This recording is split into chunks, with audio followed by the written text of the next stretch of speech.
Hello ನಮಸ್ಕಾರ. ಇರಾನ್ನ ಮಶಾದ್ ನಗರದಲ್ಲಿ ಇಮಾಮ್ ರೇಜಾ ಶಿಯಾ ಸಮುದಾಯದ 8ನೇ ಇಮಾಮ್ ರೇಜಾ ಅವರ ದರ್ಗಾ ಇದೆ. ಪ್ರವಾದಿ ಮೊಹಮ್ಮದ್ ಪೈಗಂಬರ್ ಅವರ ವಂಶಸ್ಥರು ಆಗಿರುವಂತಹ ಇಮಾಮ್ ರೇಜಾ ಅವರ ದರ್ಗದ ಸಮೀಪವೇ ಅಲಿ ಖಮೇನಿ ಅವರ ಅಂತ್ಯಕ್ರಿಯೆಯನ್ನ ನೆರವೇರಿಸಲಾಗಿದೆ. ಸುಮಾರು 7 ದಿನಗಳ ಕಾಲ ಇರಾನ್ನಲ್ಲಿ ಅಲಿ ಖಮೇನಿ ಅವರ ಅಂತ್ಯಕ್ರಿಯೆ ಕಾರ್ಯಕ್ರಮ ನಡೆಯಿತು. ಸುಮಾರು 90 ಲಕ್ಷದಿಂದ 1 ಕೋಟಿ ಜನ ಸೇರಿದ್ರು. ಇರಾನ್ನ ಪವಿತ್ರವಾದಂತಹ ಸ್ಥಳಗಳಲ್ಲೆಲ್ಲ ನಡೆದಂಥ ಪೆರೇಡ್ ಕಾರ್ಯಕ್ರಮ ಎಲ್ಲವನ್ನು ಮುಗಿಸಿ ಕಡೆಗೆ ಶಿಯಾ ಸಮುದಾಯದ 8ನೇ ಇಮಾಮ್ ರೇಜಾ ಅವರ ದರ್ಗದ ಸಮೀಪವೇ ಬಳಿಗೆ ಶಿಯಾ ಸಮುದಾಯದ ಸರ್ವೋಚ್ಚ ನಾಯಕ ಅಲಿ ಖಮೇನಿ ಅವರ ಅಂತ್ಯಕ್ರಿಯೆಯನ್ನ ಮಾಡಲಾಗಿದೆ. ಅಲಿ ಖಮೇನಿ ಅವರು ಇರಾನ್ನ ಅಧ್ಯಕ್ಷ, ಪ್ರಧಾನಿ, ನಾಯಕ ಇಷ್ಟು ಮಾತ್ರ ಸೀಮಿತಗೊಳಿಸುವಂತಹ ವ್ಯಕ್ತಿಯಲ್ಲ. ಇರಾನ್, ಇರಾಕ್ ಸೇರಿದ ಹಾಗೆ ಪ್ರಪಂಚದ ಭಾರತ ದೇಶವೂ ಸೇರಿದ ಹಾಗೆ ಶಿಯಾ ಸಮುದಾಯದವರ ಸರ್ವೋಚ್ಚ ನಾಯಕ ಅಲಿ ಖಮೇನಿ ಆಗಿದ್ರು. ಅವರನ್ನ ಇಸ್ರೇಲ್ ಮತ್ತು US ಸೇರಿ ಸಾಯಿಸಿದಾಗ ನಾನು ಹೇಳ್ತಾ ಇದ್ದೆ, ಯಾವುದೋ ಒಂದು ದೇಶದ ಅಧ್ಯಕ್ಷನನ್ನ, ಅದೇ ವೆನೆಜುವೆಲಾದ ಅಧ್ಯಕ್ಷನನ್ನ US ಎತ್ತಕೊಂಡೋಯ್ತಾರೆ. ಅಷ್ಟು ಸುಲಭ ಅಲ್ಲ ಅಲಿ ಖಮೇನಿ ಅವರನ್ನ ಕೊಂದಿದ್ದು. ನಾನು ಪದೇ ಪದೇ ಹೇಳ್ತಾ ಇದ್ದೆ, ಅಲಿ ಖಮೇನಿ ಅವರನ್ನ ಯಾವುದೋ ಒಂದು ದೇಶದ ಅಧ್ಯಕ್ಷನನ್ನು ಹತ್ಯೆ ಮಾಡಿದಷ್ಟು ಈಸಿ ಅಲ್ಲ. ಯಾಕಂದ್ರೆ ಪ್ರಪಂಚದ ಶಿಯಾ ಸಮುದಾಯದ ಪರಮೋಚ್ಚ ನಾಯಕನನ್ನ US ಮತ್ತು ಇಸ್ರೇಲ್ ಸೇರಿಕೊಂಡು ಕೊಂದಾಕಿದೆ. ಅಷ್ಟು ಈಸಿ ಅಲ್ಲ. ಹಾಗಾಗಿನೇ ಅಲಿ ಖಮೇನಿ ಅವರ ಅಂತ್ಯಕ್ರಿಯೆಯ ಸಂದರ್ಭದಲ್ಲಿ ಸೇರಿದಂತಹ ಕೋಟ್ಯಾಂತರ ಜನರು ಫ್ಲೆಕ್ಸ್ ಕಾರ್ಡ್ಗಳನ್ನ ಇಟ್ಕೊಂಡಿದ್ರು, ಘೋಷಣೆಗಳನ್ನ ಕೂಗ್ತಾ ಇದ್ರು. ಏನಂತ? ಟ್ರಂಪ್ ಮತ್ತು ನೆತನ್ಯಾಹುನ ನಾವು ಹತ್ಯೆ ಮಾಡ್ತೀವಿ, ಟ್ರಂಪ್ ಮತ್ತು ನೆತನ್ಯಾಹು ಅವರ ರಕ್ತವನ್ನ ಚೆಲ್ತೇವೆ, ಅಲಿ ಖಮೇನಿ ಅವರ ಹತ್ಯೆಗೆ ಪ್ರತೀಕಾರವನ್ನ ನಾವು ಹೇಳ್ತೇವೆ, ಅಲಿ ಖಮೇನಿ ಅವರ ಸಾವಿಗೆ ಸೇಡನ್ನ ತೀರಿಸಿಕೊಳ್ಳುತ್ತೇವೆ. ಬಹಳ ದೊಡ್ಡ ಪ್ರಮಾಣದಲ್ಲಿ ಲಕ್ಷಾಂತರ ಜನ ಈ ತರದೊಂದು ಘೋಷಣೆಯನ್ನು ಕೂಗ್ತಾ ಇದ್ರು. ಇರಾನ್ನ ಎಲ್ಲ ಅತ್ಯುನ್ನತ ನಾಯಕರೆಲ್ಲ ಈ ಅಂತ್ಯಕ್ರಿಯೆಯ ಸಂದರ್ಭದಲ್ಲಿ ಸುಮಾರು 7 ದಿನಗಳ ಕಾಲ ನಡೆದಂಥ ಅಂತ್ಯಕ್ರಿಯೆಯ ಸಂದರ್ಭದಲ್ಲಿ ಸೇರ್ಕೊಂಡಿದ್ರು. ಆ ಸಂದರ್ಭದಲ್ಲಿ ಈ ಘೋಷಣೆ ಕೇಳಿಬಂತು. ಟ್ರಂಪ್ ಅದಕ್ಕೆ ಪ್ರತಿಕ್ರಿಯೆ ನೀಡಿದ್ರು. ಒಂದ್ ಕಡೆ ಭಾವುಕರಾಗಿ ಮಾತಾಡ್ತಾರೆ, ನನ್ನನ್ನು ಕೂಡ ಕೊಲ್ತಾರೆ, ನಾನು ಕೂಡ ಸಾಯ್ತೀನಿ ಅಂತ. ಆ ಮೂಲಕ ಅಮೆರಿಕದ ಜನರ ಸಿಂಪತಿಯನ್ನ ಗಿಟ್ಟಿಸಿಕೊಳ್ಳುವ ಪ್ರಯತ್ನ ಕೂಡ ಮಾಡಿದ್ರು. ಅಮೆರಿಕದ ಜನ ಸದ್ಯಕ್ಕೆ ಟ್ರಂಪ್ನ ಹೆಂಗ್ ನೋಡ್ತಾರೆ ಅಂದ್ರೆ, ನೀನು ಯಾವಾಗ ಹೊರಟೋಗ್ತೀಯಪ್ಪ, ತೊಲಗ್ತೀಯಪ್ಪ ಅನ್ನೋ ಲೆವೆಲಲ್ಲಿ ನೋಡ್ತಾ ಇದ್ದಾರೆ.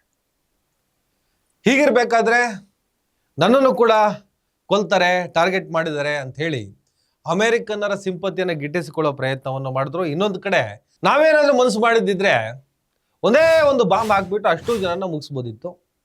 ಆಮೇಲೆ ಇರಾನು ನಮ್ಮ ಕಸ್ಟಡಿಯಲ್ಲಿ, ನಾವು ಹಾಗೆ ಮಾಡಕ್ ಹೋಗ್ಲಿಲ್ಲ, ಆದ್ರೂ ನನ್ನನ್ನ ಆ ನೆತನ್ಯಾಹುನ ಕೊಲ್ತೀವಿ ಅಂತ ಹೇಳಿ ಘೋಷಣೆಗಳು ಕೇಳಬಂತು. ನೆತನ್ಯಾಹು ಬಗ್ಗೆ ಟ್ರಂಪ್ ಜಾಸ್ತಿ ಮಾತಾಡಕ್ ಹೋಗ್ಲಿಲ್ಲ, ತಮ್ಮ ಬಗ್ಗೆನೇ ಹೇಳ್ಕೊಂಡ್ರು.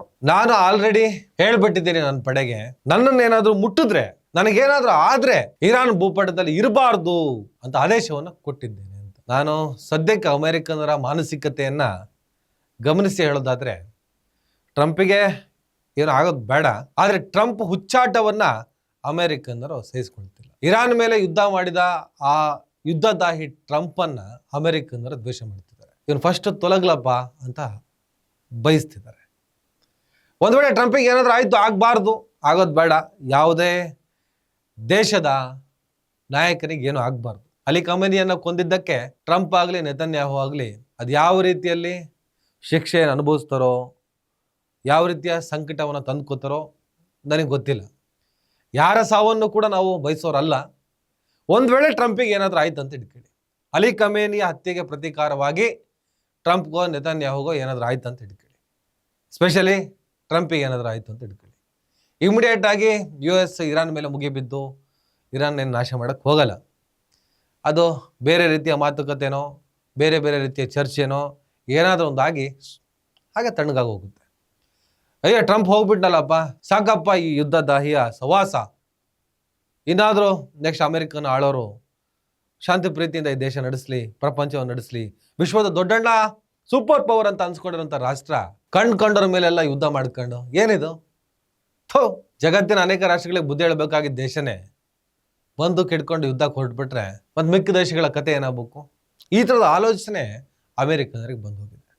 ಅದು ಅವ್ರಿಗೆ ಗೊತ್ತಿದೆ. ಹಾಗಾಗಿನೇ ಒಂದು ಭಾವೋದ್ವೇಗದಿಂದ ನಡೆದಂತಹ ಅಂತ್ಯಕ್ರಿಯೆಯ ಸಂದರ್ಭದಲ್ಲಿ ಬಂದಂಥ ಘೋಷಣೆಯನ್ನ ಟ್ರಂಪ್ ತನ್ನ ದೇಶದಲ್ಲಿ ಸಿಂಪತಿ ಗಿಟ್ಟಿಸಿಕೊಳ್ಳೋದಕ್ಕೆ ಪ್ರಯತ್ನವನ್ನ ಮಾಡಿದ್ರು. ಆದರೆ ಒಂದು ದೇಶವಾಗಿ ಟ್ರಂಪ್ ಅನ್ನ ಮುಗಿಸುವಂತಹ ಅಥವಾ ಒಂದು ದೇಶವಾಗಿ ಸೇಡನ್ನು ತೀರಿಸಿಕೊಳ್ಳುವಂತಹ ಪರಿಸ್ಥಿತಿ ಇಲ್ಲ. ಆದರೆ ಅಲಿ ಖಮೇನಿ ಒಂದು ಸಮುದಾಯದ, ಒಂದು ಜನಾಂಗದ ಸರ್ವೋಚ್ಚ ನಾಯಕ, ಪರಮೋಚ್ಚ ನಾಯಕ ಆಗಿರೋದ್ರಿಂದ ಬೇರೆ ಬೇರೆ ಗುಂಪುಗಳು, ಟೆರರಿಸ್ಟ್ ಗ್ರೂಪುಗಳು ಬೇರೆ ಬೇರೆ ಬೇರೆ ಬೇರೆ ಸ್ವರೂಪದಲ್ಲಿ ಟ್ರಂಪ್ ಆಗಲಿ ನೆತನ್ಯಾಹು ಆಗಲಿ ಇರಾನ್ನ ಈ ನಾಯಕರನ್ನ ಕಾಡಿದ, ಕಂಗೆಡಿಸಿದ ಯಾರನ್ನೇ ಆಗಲಿ ಬೇರೆ ಬೇರೆ ರೂಪದಲ್ಲಿ, ಬೇರೆ ಬೇರೆ ಸ್ವರೂಪದಲ್ಲಿ ಕೊಲ್ಲೋದಕ್ಕೆ ಪ್ರಯತ್ನ ಪಡೋದಂತೂ ನಿಶ್ಚಿತ, ಖಚಿತ. ಅಷ್ಟು ಸುಲಭ ಅಲ್ಲ ಇವ್ರನ್ನೆಲ್ಲ ಮುಟ್ಟೋದು. ಆದರೂ ಕೂಡ ಒಂದು ಕಣ್ಣು, ಹದ್ದಿನ ಕಣ್ಣು ಇವ್ರ ಮೇಲೆ ಬಿದ್ದಿದೆ. ಇವ್ರು ಹುಷಾರಾಗಿಯೇ ಇರಬೇಕು. ಹಾಗೆಲ್ಲ ಉಡಾಫೆಯಿಂದ ಬದುಕಕ್ಕೆ ಸಾಧ್ಯನೇ ಇಲ್ಲ. ಯಾಕಂದರೆ ಇಡೀ ಪ್ರಪಂಚದ ಒಂದು ಸಮುದಾಯದ ಪರಮೋಚ್ಚ ನಾಯಕನನ್ನು ಹತ್ಯೆ ಮಾಡಿದರ ರಿವೆಂಜ್ ಪ್ರಪಂಚದಾದ್ಯಂತ ಶತ್ರುಗಳನ್ನು ಎದುರಾಕೊಂಡಿರ್ತಾರೆ, ಪರ್ಟಿಕ್ಯುಲರ್ ಆಗಿ ಆ ಸಮುದಾಯ. ಈ ಹಂತದಲ್ಲಿ ಮತ್ತೆ ಇರಾನ್ ಮೇಲೆ US ಮುಗಿಬಿದ್ದಿದೆ, ಬಾಂಬ್ ಹಾಕಿದೆ, ಮಿಸೈಲ್ ಹಾರಿಸಿದೆ. ಅಮೆರಿಕದ ನೆಲೆಗಳ ಮೇಲೆ ಬೇರೆ ಬೇರೆ ದೇಶ, ಬಹರೇನ್, ಕತಾರ್ ಎಲ್ಲೆಲ್ಲಿದೆ ಅಲ್ಲೆಲ್ಲ ಇರಾನ್ ಕೂಡ ಮಿಸೈಲ್ಗಳನ್ನು ಹಾರಿಸ್ತಾ ಇದೆ ಅಂತ ಲೇಟೆಸ್ಟ್ ಸುದ್ದಿ. ಮೊನ್ನೆ ಮಾತುಕತೆ ಆಯಿತು, ಒಪ್ಪಂದ ಆಯಿತು, ಎಲ್ಲ ಮುಗೀತು. ಅಂದಮೇಲೆ ಈ ಅಂತ್ಯಕ್ರಿಯೆ ನಡೆದಿರೋದು. ಆದರೂ ಕೂಡ ಈ ರಿವೆಂಜು, ಪ್ರತೀಕಾರದ ಮಾತುಗಳು ಬಂದ ಮೇಲೆ ಅಲ್ಲಿಂದ ಬಾಂಬ್ ಬಂದು ಇಲ್ಲಿ ಬಿದ್ದಿದೆ, ಇಲ್ಲಿಂದ ಬಾಂಬು ಎಲ್ಲೆಲ್ಲ ಹಾರಿದೆ ಅನ್ನೋ ಮಾಹಿತಿ ಬರ್ತಾ ಇದೆ.